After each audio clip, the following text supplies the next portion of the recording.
Hi friends, இன்றைக்கி என்ன செய்யலான்னு பார்க்கலாங்களா? நான் வந்து கத்திரிக்காய் வந்து ஒரு 1/4 கிலோ கத்திரிக்காய் எடுத்து இந்த மாதிரி கட் பண்ணி வச்சுருக்கிறேன். இது வச்சு நம்ம வந்து ஆந்திரா ஸ்டைலில் வந்து வெங்காய பச்சடி, ரோட்டி பச்சடின்னு சொல்லுவாங்க, இல்லை வெங்காய பச்சடி. நான் வந்து பச்சை மிளகாய் போட்டு இன்றைக்கி செய்ய போகிறேன். நல்லாயிருக்கும். எண்ணெய் போட்டுக்குங்க.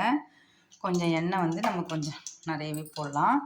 போட்டுட்டு நான் வந்து பச்சை மிளகாய் தான் எடுத்திருக்கேன். இந்த ஒரு வெங்காயம் நம்ம இது தனியாக அப்புறம் பார்த்துக்கலாம்.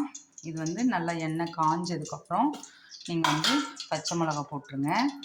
நீங்கள் தோல் எடுத்துகிட்டு போட்டாலும் சூப்பராக இருக்கும், தோல் எடுக்காமல் போட்டாலும் நல்லாயிருக்கும்.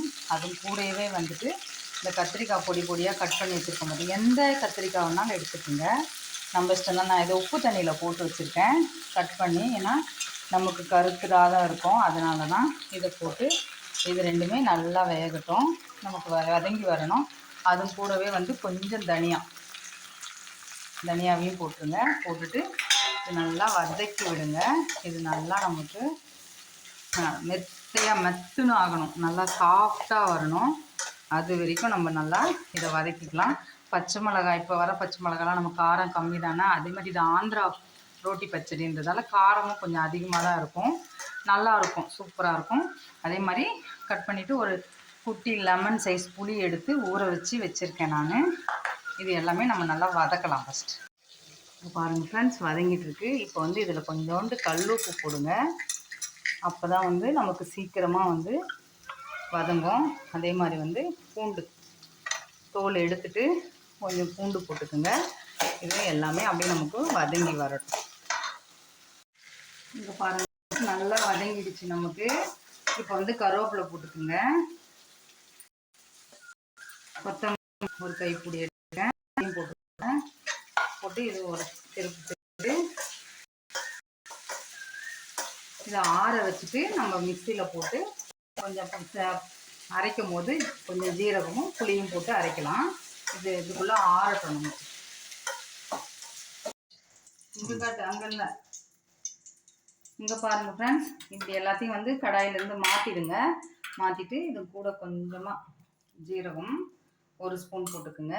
நம்ம புளி ஊற வச்சுருக்கோம் பார்த்தீங்களா, இந்த புளி வந்து தண்ணி தேவைப்பட்டால் ஊற்றிக்கலாம். நம்ம வந்து இப்போதைக்கு புளி அந்த தொக்கு மட்டும் போட்டு, நம்ம உப்பு போட்டிருக்கோம் ஏற்கனவே, நம்ம அரைச்சிட்டு வேணும்னா இது பண்ணிக்கலாம். இங்கே பாருங்கள் ஃப்ரெண்ட்ஸ், இந்த மாதிரி குறைன்னு கொஞ்சம் அரைச்சிடுங்க. அரைச்சிட்டு நம்ம இப்போ இந்த வெங்காயம் கட் பண்ணி வச்சுருக்கோம் பார்த்தீங்களா, ஆந்திராவில் மோஸ்ட்லி வந்து பெரிய வெங்காயம் தான் யூஸ் பண்ணுவாங்க. நான் அந்த பெரிய வெங்காயமே ஒரு வெங்காயத்தை பொடிசாக கட் பண்ணியிருக்கேன். பண்ணிவிட்டு இந்த தண்ணி இருக்குது பார்த்தீங்களா, இது சும்மா ஒரு பல்ஸ் தான், நம்ம வந்து நிறைய விடக்கூடாது.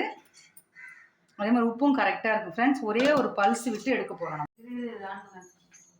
இங்கே பாருங்கள், அரைச்சாச்சு. சூப்பராக பாருங்கள், அப்படியே வந்துடுச்சு நம்ம வெங்காயம். இப்போ வந்து கடாயை வச்சுக்கோங்க. நம்ம வந்து ஒரு தாளிப்பு கொடுக்க போகிறோம். கொஞ்சம் எண்ணெய் போட்டுக்கோங்க.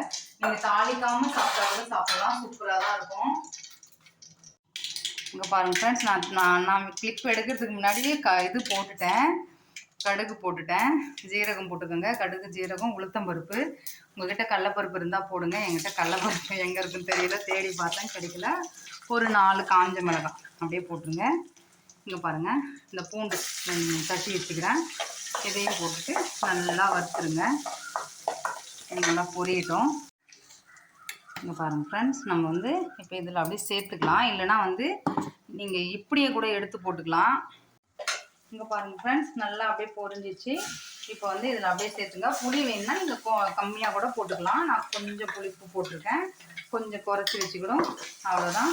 இது வதங்கணும்லாம் அவசியம் கிடையாது, சும்மா ஒரு திருப்பிட்டு நம்ம தோசை, இட்லி, சாதத்துக்கு சூப்பராக இருக்கும். அவ்வளோதான். ட்ரை பண்ணி பாருங்கள், எப்படி வந்ததுன்னு சொல்லுங்கள். லைக் பண்ணுங்கள், ஷேர் பண்ணுங்கள், சப்ஸ்கிரைப் பண்ணுங்கள். நெக்ஸ்ட் வீடியோவில் பார்க்கலாம். Bye friends.